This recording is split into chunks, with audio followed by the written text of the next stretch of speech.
আজকে দোয়া করি আল্লাহ রাব্বুল আলামিন যেন উনি যদি বেঁচে থাকেন সুস্থভাবে আমাদের মধ্যে যেন ফিরিয়ে দেন, এটা আল্লাহর কাছে আমরা দোয়া জানাচ্ছি। আর যদি খোদা না করুক, আমরা প্রত্যাশা করি না, যদি অঘটন ঘটেও থাকে তার লাশ আমরা দেখতে চাই, এটাই পরিবারের বা আমাদের সকলের প্রত্যাশা।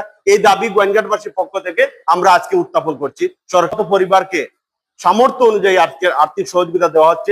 আমাদের সম্মিলিত ২ নং পশ্চিম জাফলং ইউনিয়ন পরিষদের সাবেক সফল চেয়ারম্যান জনাব রোটারিয়ান এম এ রহিম। আউযু বিল্লাহি মিনাশ শাইতানির রাজিম, বিসমিল্লাহির রহমানির রহিম। জনকল্যাণে নিবেদিত গোয়াইনঘাট প্রবাসী ট্রাস্টের উদ্যোগে আজকের এই দোয়া মাহফিল এবং আর্থিক অনুদান বিতরণী অনুষ্ঠানের আমাদের প্রধান অতিথি, যিনি আমার সিয়াসির বন্ধু, উনাকে গতকালকে ফোন দিয়েছিলাম, তাৎক্ষণিক উনি রাজি হয়ে গেছেন। আমার সাথে সাক্ষাৎও নাই, বন্ধুর সাথে কথা বলেছি, উনি গোয়াইনঘাটের প্রতি সদয় হয়ে ট্রাস্টের প্রতি আন্তরিক হয়ে এসেছেন, সময় দিয়েছেন। আমাদের ট্রাস্টের এবং গোয়াইনঘাটের সকলের পক্ষ থেকে আপনাকে আন্তরিক ধন্যবাদ, আপনার ভাইস প্রিন্সিপাল সাহেবকেও। আমাদের মঞ্চে উপবিষ্ট আমাদের হেড চেয়ারে যারা আছেন, আমাদের মাথার তাজ সম্মানিত উলামায়ে কেরাম, আপনারা যে বক্তব্য দিয়েছেন, আমরা বক্তব্যের প্রত্যাশা অনুযায়ী আমরা দোয়া করি আল্লাহ যেন আপনাদের যে প্রত্যাশা আমাদের জন্য পূরণ করেন। আপনাদের সুন্দর বক্তব্যের জন্য ট্রাস্টের পক্ষ থেকে আমি আন্তরিক কৃতজ্ঞতা এবং শুকরিয়া জানাচ্ছি। অন্যদিকে আমরা যারা আজকে তাৎক্ষণিক দাওয়াতে আমাদের হল ভর্তি হয়ে গেছেন, এজন্য আমি মনে করি যে আমাদের গোয়াইনঘাটের মানুষ আমরা আগের চেয়ে অনেক সচেতন হয়েছে।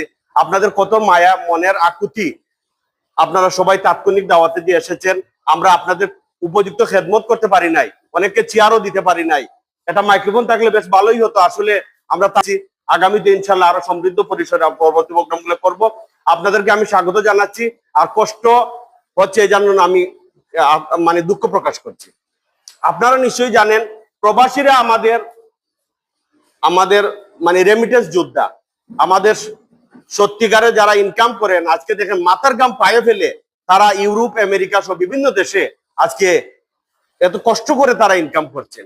কিন্তু অপ্রত্যাশিত ভাবে সত্য, আমাদের পশ্চিম আলীগাঁও ইউনিয়নের হাতিরপাড়া গ্রামের ইসরায়েল সাহেবের সন্তান, তিনি অবিবাহিত শাহিন আহমদ, গত 2 মাস থেকে উনি নিখোঁজ। সরকারের বিভিন্ন দপ্তরে লেখালেখি করা হচ্ছে, ওমানস্থ এমবেসিতে লেখালেখি হয়েছে, কিন্তু অনেক ইনকোয়ারি হচ্ছে, সিআইডির মাধ্যমে ইনকোয়ারি হচ্ছে, তারপরেও তার কোনো সন্ধান পাওয়া যাচ্ছে না। ফেসবুকে একটা ছবি দেখে বোঝা যায় যে উনি সংকটাপন্ন পর্যায়ে রয়েছেন, ফেসবুকের ছবি থেকে যা অনুমান করা যায় আর কি। তো আমরা আজকে দোয়া করি আল্লাহ রাব্বুল আলামিন যেন উনি যদি বেঁচে থাকেন সুস্থভাবে আমাদের মধ্যে যেন ফিরিয়ে দেন, এটা আল্লাহর কাছে আমরা দোয়া জানাচ্ছি। এবং সরকারের সকল দপ্তরের কাছে আমরা গোয়াইনঘাটবাসীর পক্ষ থেকে দাবি জানাই যে উপযুক্ত তদন্তের মাধ্যমে ওমানস্থ যে বাংলাদেশ এমবেসি রয়েছে এবং সরকারের বিভিন্ন দপ্তর রয়েছে,